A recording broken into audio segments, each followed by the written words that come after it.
when we do look into the narrations in Sunni Islam, the first-hand testimonies of these individuals that were close to the Prophet Muhammad in Sunni Islam, we find that they're actually agreeing that the Quran was in fact corrupted, and that the Quran that we have today is not the same Quran that the Prophet Muhammad delivered.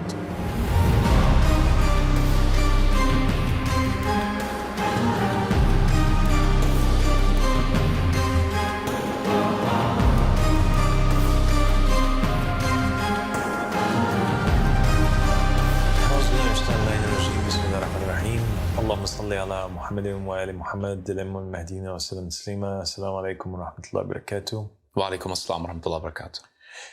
So, Dr. Irfan, today we're going to talk about a very controversial topic, and that is the topic of the corruption of the Quran, and whether or not the Quran is preserved.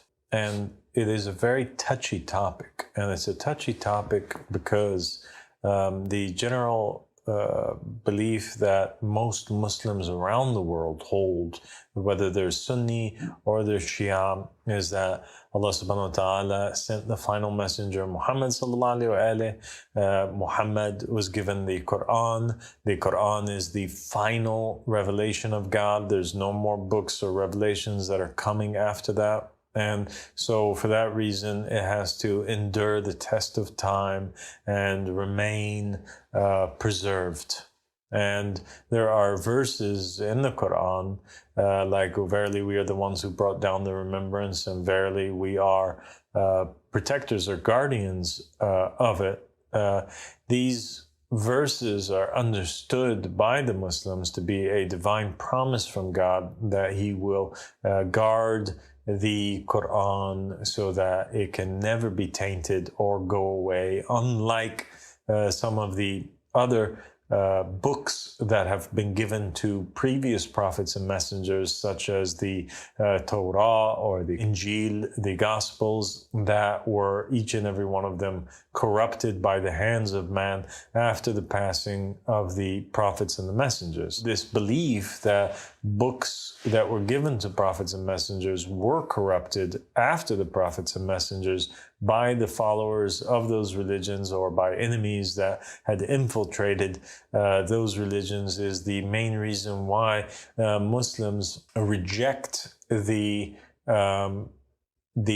books and reject and refuse to read or take from the ideas that are in the Old Testament or the New Testament because of the Quran stating that there were people that had written the revelation with their own hands or corrupted it, and narrations from the Prophet Muhammad that stated that there were enemies of Christianity and Judaism that forged verses or corrupted the texts. And Muslims recognize that there are differences in the historical narratives that are present in the Quran that contradict the accounts that are in the Gospels and in the Old Testament, and that's okay for Muslims because they believe that naturally any contradiction between the Quran and between the Bible is due to the fact that the Bible, whether the Hebrew Bible or the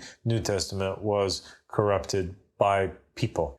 So there's many different ways that a text could be corrupted. It could be corrupted in its interpretation, and certainly they believe that the priests and the rabbis have corrupted the meanings of the verses by twisting the interpretations and giving meanings to them that it doesn't have.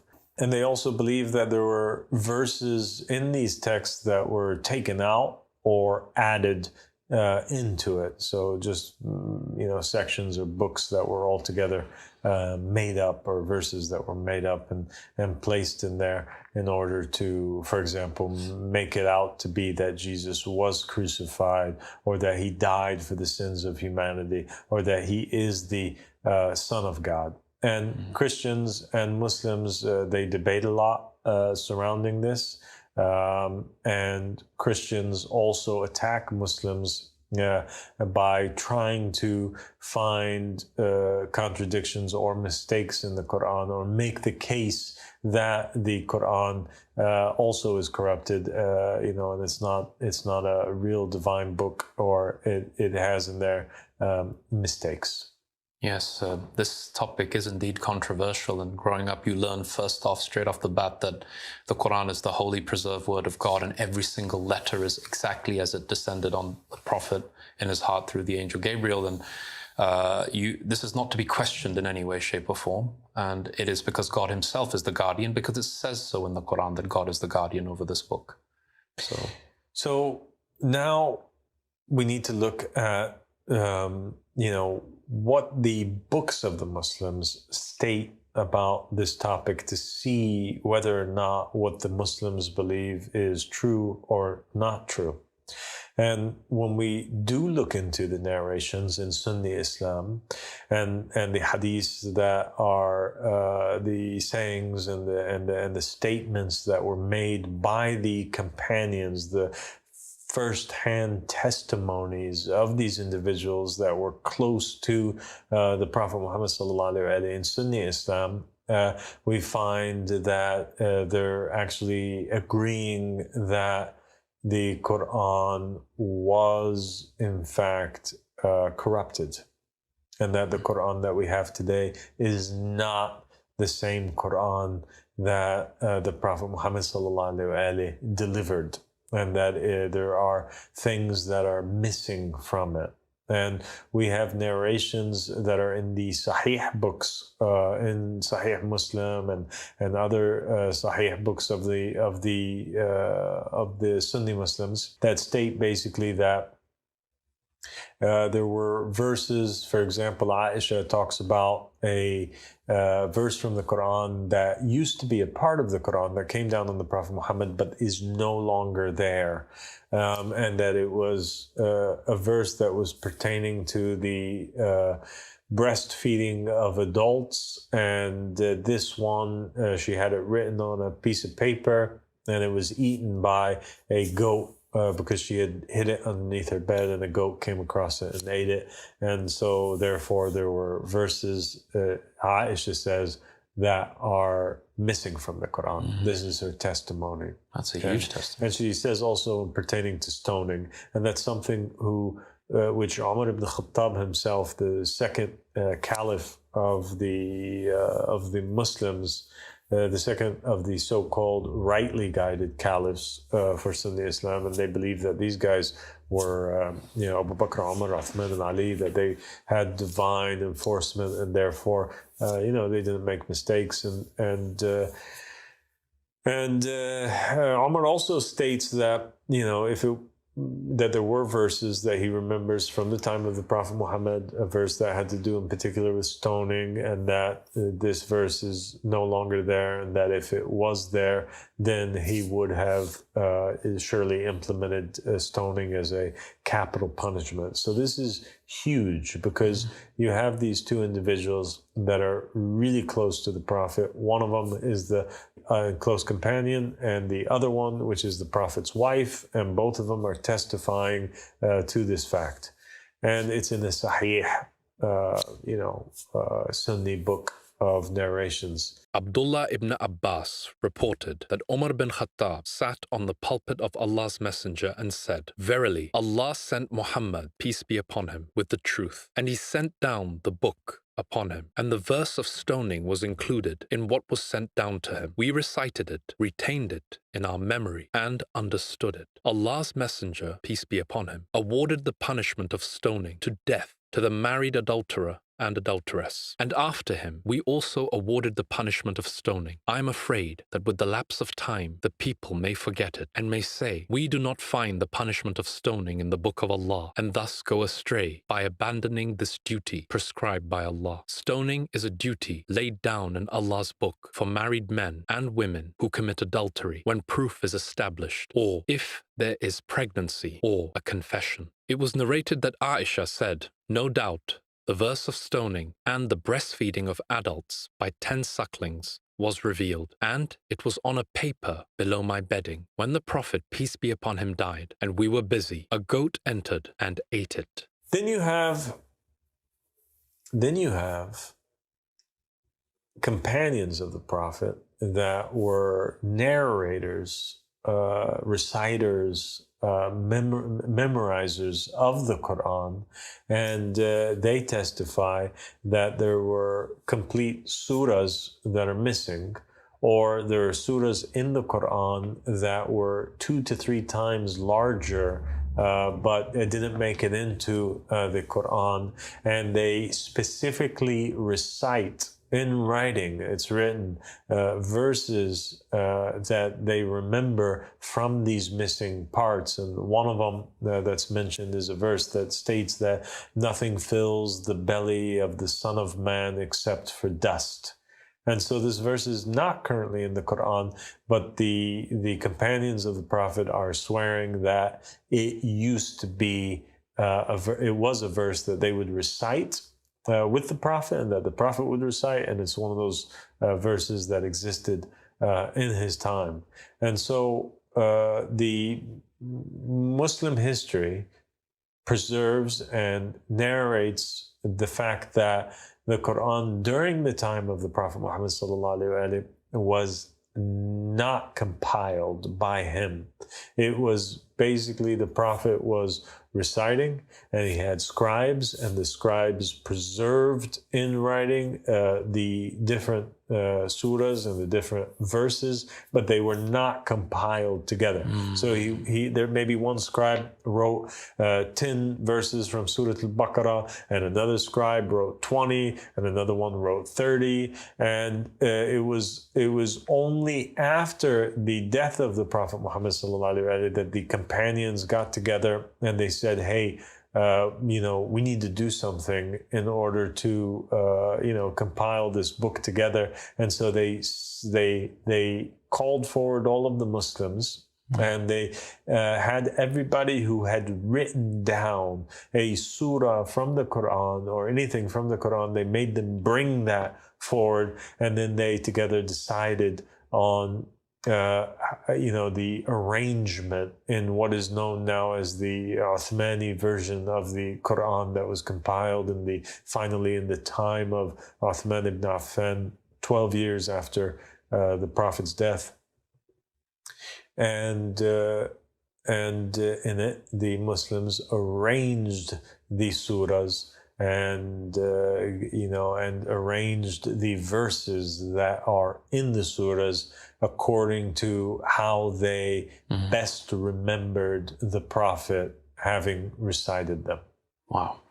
It's absolutely stunning to hear the fact that such prominent figures as Umar bin al-Khattab and Aisha are opening the mind to the notion that the Quran could perhaps not be the complete and incorruptible word of God.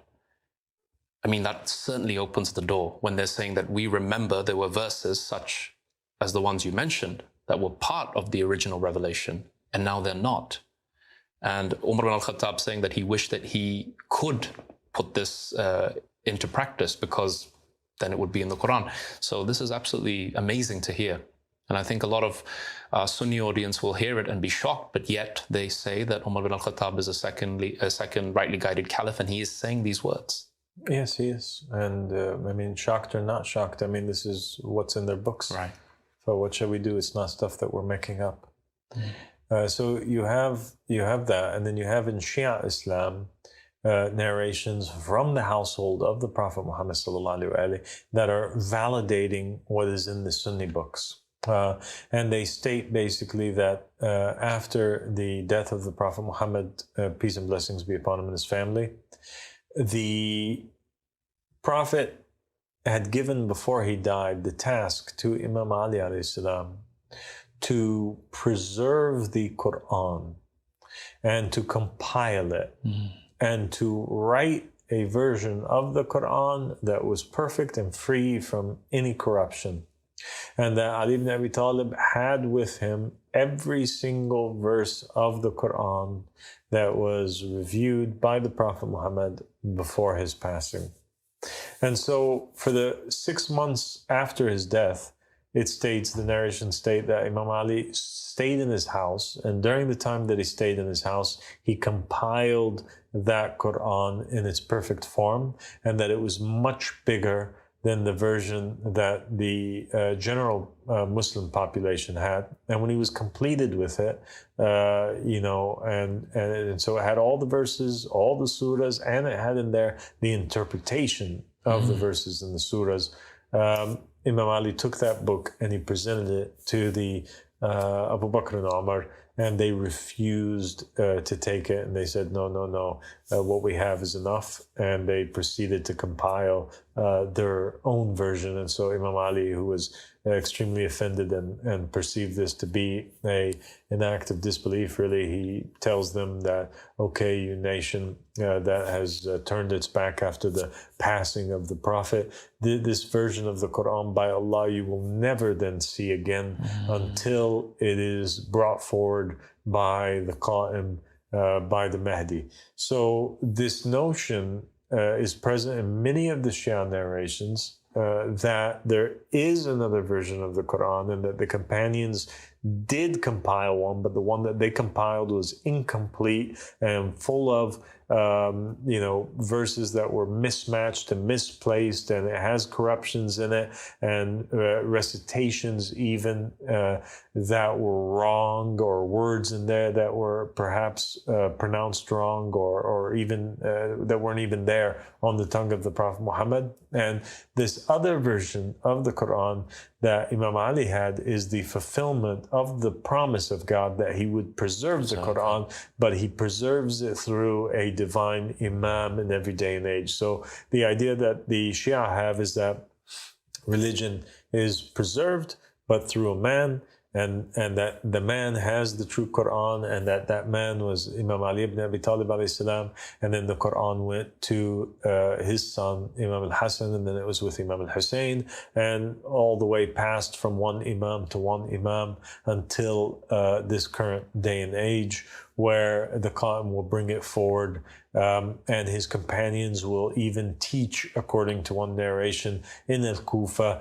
the non-Arab companions of the Qa'im will teach the Arab companions the Quran as it really came down. And the idea behind it is that the Arab companions, the Arab believers in this day and age are unable to handle this. It is too difficult and too hard for them to believe that there's a new version of the Quran, but in reality, it's not a new version. It is the original version, the original Quran that came down on Muhammad, but because of the past 1400 years, the people believing and holding on so tight to that version of the Quran, that this version of the Quran will be the most difficult thing for somebody who has memorized the old Quran to memorize this version of the Quran, because their heart is unable to accept that.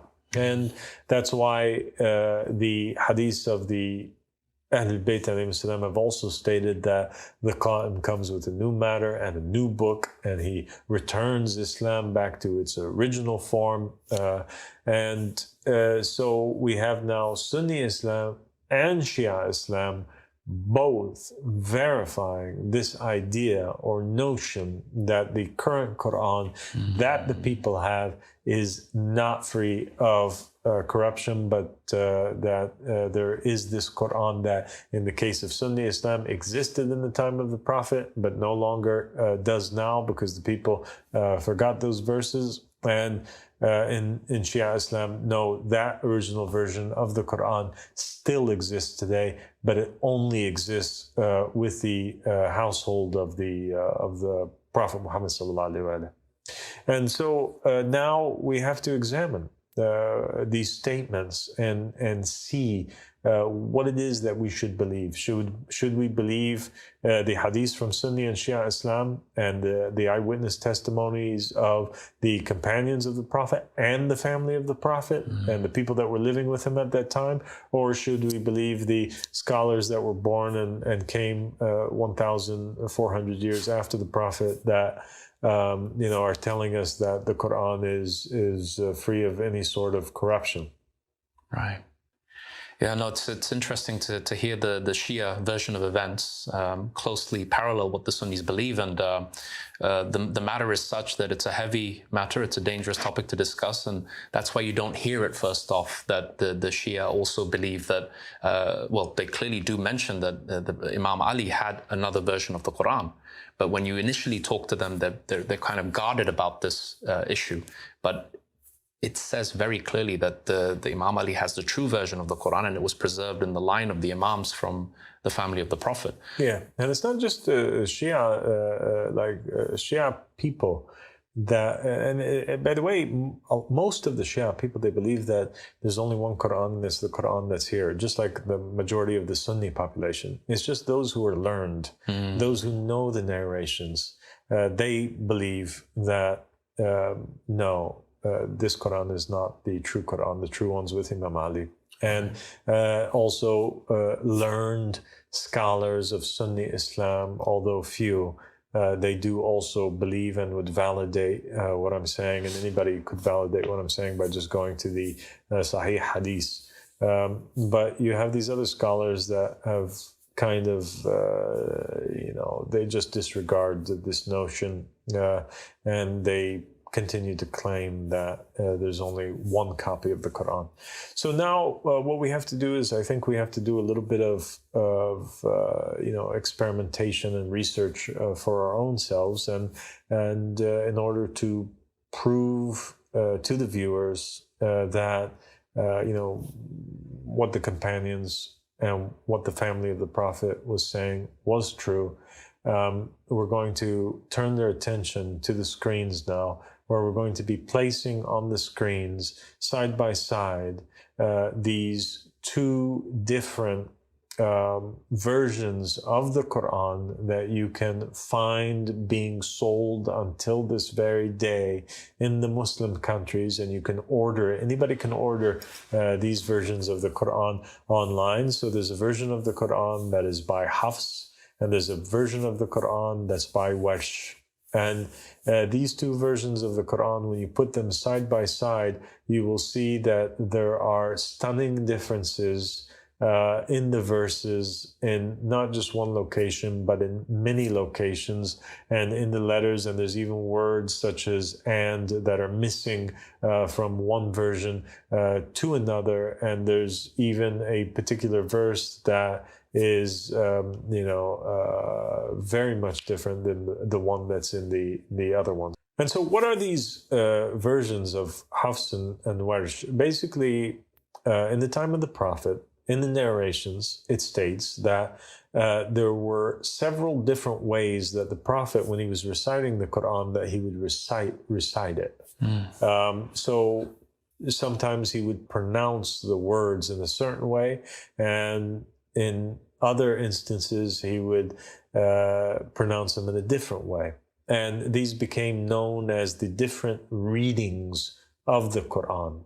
So, and this is generally accepted by all Muslims, that there's different ways to recite it. And you have instances, and you have recordings even of famous reciters such as Abdul Basit, Abdul Samad, and Minshawi or Al-Husari, that when they are reciting the Quran, they would repeat the verse 2 to 3 times, each time pronouncing or enunciating the words in a different way, in order that they make multiple readings, recitations in the same recording that they were having. And so there's different ways to recite.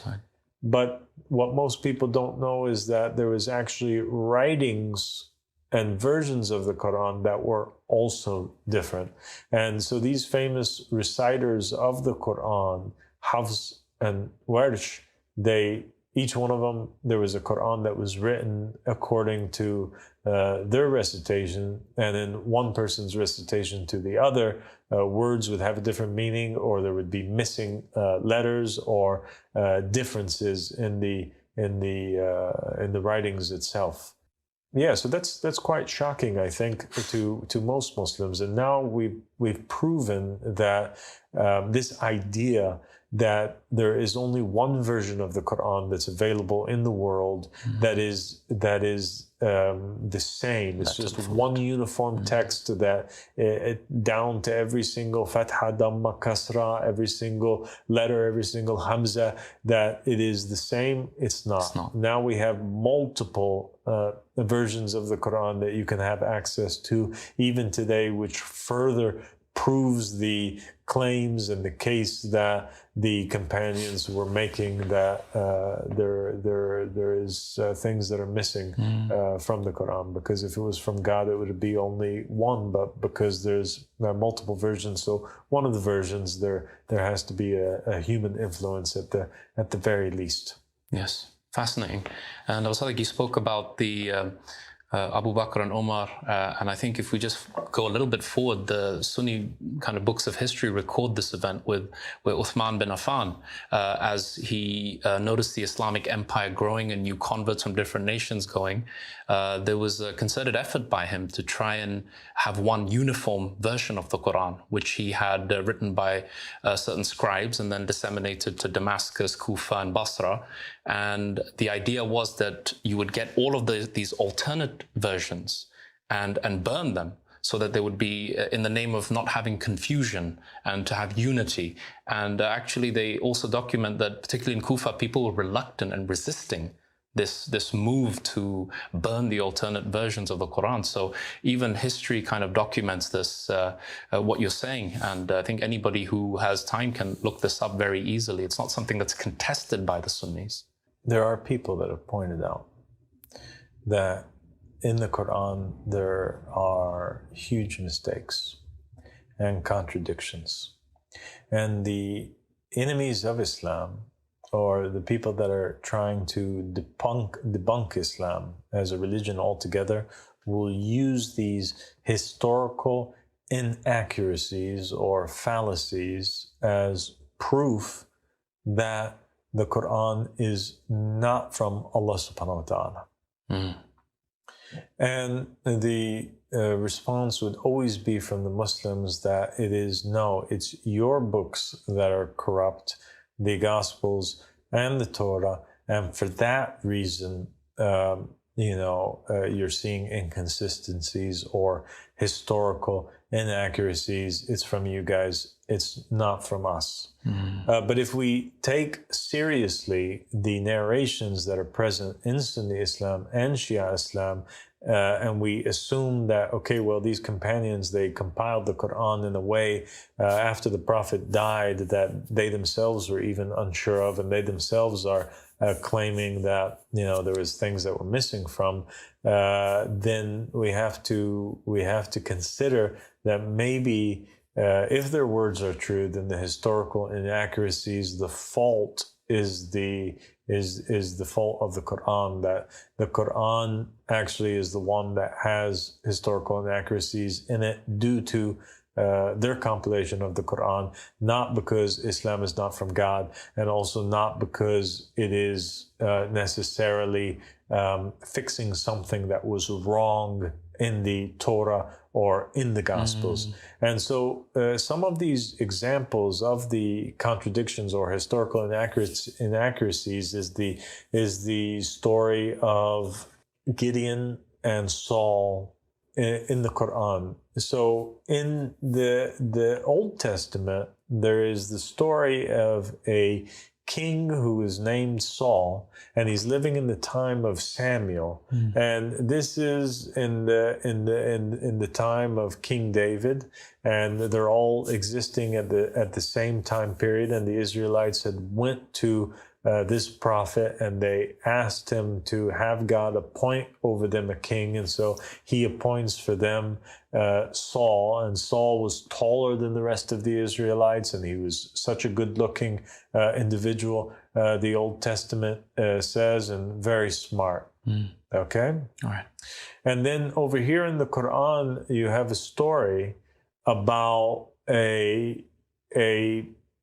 the Israelites going to a prophet, and they're asking that prophet, although his name is missing and it's Samuel, they ask him to appoint over them a king. Right. And then it says, and so God appointed over them Talut. And Talut, in the Quran, they say that God, he gave him great figure and great knowledge. So the description of Talut is the same description as Saul. All right, although Saul in the Arabic version of the Bible is Shaul and not Talut, but nonetheless, the description of Talut is the same as the description of Saul. And the incident of the Israelites asking their prophet, over here it's the same as the Israelites asking Samuel, so it's clearly the same story, except that the story of Talut continues on, and he ends up having an army of his that have to cross over this river, and they're giving the command not to drink from the river. Right. They're tested and tried with drinking from the river, and whoever drinks from it is not from him, and they fail, and whoever only drinks from it, whoever drinks from it fails, and whoever drinks from it a little bit is okay, but whoever abstains from it, these are the winners. And we have that same story in the Old Testament, but it's not about Saul. It's about another prophet in another time period whose name is Gideon. Okay. He's actually one of the judges of the Israelites who lives way before the time of Saul. Right. And so it's the Quran now has taken the story of Gideon and his soldiers crossing the river and the story of Saul and meshed them together as if they were one person in the person and in the narrative of the story of Talut. So this is a problem. Right. Another problem is the historical discrepancy between the Quranic narrative and the Judaic Christian narrative is the narrative and the story of Pharaoh and Moses. In there, you have Pharaoh in the Quran having a sidekick who's called Haman, and Haman is telling him, giving Pharaoh advice, and Pharaoh asks Haman to build this great tower so that he can go up and peek on the God of Moses. Except that in the Old Testament, Pharaoh doesn't build this tower to look at the God of Moses. The tower that's built is the Tower of Babylon.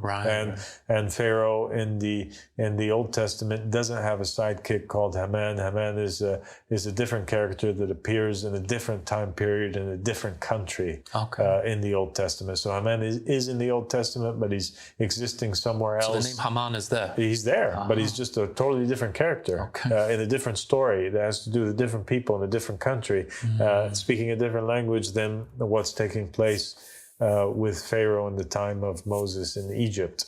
So this is a very big problem. Another historical discrepancy between the two is this idea that Mary, the mother of Jesus, has a brother. She's referred to in a verse in the Quran as the sister of Aaron. When they're talking to her, they're like, oh, sister of Aaron. And it's talking about Mary in the context of the story of Mary, mother of Christ. Right. Except that in the Old Testament, Mary doesn't have a brother called Aaron, but there's another Miriam, because over here in the Quran, Mary in Arabic is Meryem, Right. And over here, there's Mary, mother of Christ, but there's also Miriam, who is the sister of Aaron and the sister of Moses. Right. All right. And so she's a famous Meryem that has a brother called Aaron. But over here, what the Quran seems to do is to confuse these two stories, characters, and mesh them together. And the Gospels of, I think there's no mention in the Gospels of her having a brother, Mary. No. Aaron. So that's very interesting. Yeah, it is interesting. So in the apparent, if you're looking at a non-biased look without, putting in there your own beliefs or feeling sensitive by it, if you're examining it, as a truth seeker, you will automatically come to, one of a couple different conclusions. First conclusion, as a historian, you would say, this version of the story is older, and in all historians will take the older version as the original. So if you have an Egyptologist and we have one, Hadil's father, Salah, and we've discussed how it is that these Egyptologists they determine what is the factual story. When they're examining different historical narratives or stories that are appearing in different time periods in ancient Egypt. And he states that obviously the older one is the original one. Right. So the older you go back, the more that you believe in it and you accept it as the original. And anything that contradicts that later on in history, they don't see it as a correction. They see it as like the details got lost throughout time, so the story became corrupted. Kind of like that game that children play when they whisper something in the ear of the Chinese whispers, and then by the time it gets all the way around the circle, it becomes something else. So if you're going to look at it scientifically speaking, then the Old Testament and the New Testament, are the sources that are true and accurate. And the Quran was obviously then Muhammad's not a prophet, and Muhammad sallallahu alaihi had gotten his facts wrong when he was writing the Quran. He just he didn't know anything, and the people that he was preaching to also they didn't know anything, so it kind of worked. Right. Or if you're going to accept the fact that what the companions testified to and the household of the Prophet testified to, that there was corruptions in the Quran and that it was compiled by humans after the Prophet left, and they arranged things according to how they saw fit or how they remembered it, and we leave this door open to the possibility of human corruption and interference in the Quran. If we accept that, then this becomes a very natural thing that we can accept. And if one day the original Quran comes with a qa'im and it corrects the idea and it says, actually, no, that verse was misplaced. Or that verse was talking about, it was a verse that came in a different place, and it was talking about Meryem, the sister of Moses and Aaron, and not talking about Mary, the mother of Jesus, but the companions, they didn't know any better, so they took that verse from here and they put it over here. Then in that context, it would make sense, and if we believe that narrative, it would make sense that the Quran will come and correct some of these things. Wow. How can you not be open to this notion that in the context of what you've said, that this is a possibility? It's a very real possibility. And I think people who study history, with the source evidence that you said, with the original source being the most authentic or strongest, and the more recent ones less reliable, then you have to at least be open to that idea. Yeah, well, it's only one of three explanations. It's either there is some corruption in the Quran, and this is why these inconsistencies are there, or it is the fact that the Bible and the Torah had it wrong, and the Quran has it right on every single one. And so Mary did have a brother called Aaron, and Haman did live with Pharaoh, and the Jews just they split the character of Saul and they made him into a new character and made up Gideon, and seems absurd, doesn't it? and they made up a whole new story about Haman somewhere else, and they took him away from Pharaoh and they put him over there. It's it's either that the Bible's right or the Quran's right, or that the Quran is right, but it's preserved with its family, with its household, because the Muslims rejected it, and so the version that we have now, it's not the complete, authentic, incorrupt version. And I think that is the likely explanation, and that's where all of the evidence is pointing to, and that's what gathers all of these narratives together, and that's what is acceptable, even logically speaking. You have inaccuracies, contradictions. Where are they coming from? Well, at least some of them are coming from where the companions and the household of the Prophet are telling us that they came from, and they came from the Muslims who did not know the Old Testament and the New Testament, and they were basically in a power struggle after the death of the Prophet, and they compiled it as they wished to compile it. But yet God will preserve the Quran, and has preserved the Quran, and will bring forward the Quran in its pure form in the time of the Quran. Can't wait for that time. Fascinating. Well, God bless you, Dr. Irfan. Thank you so much. Yeah, thank you for joining me, and we look forward to hearing what our viewers have to say about that. I'm sure we'll get a huge number of comments, but it's good. At least they'll open to the idea. Very compelling evidence. Thank you. Thank you.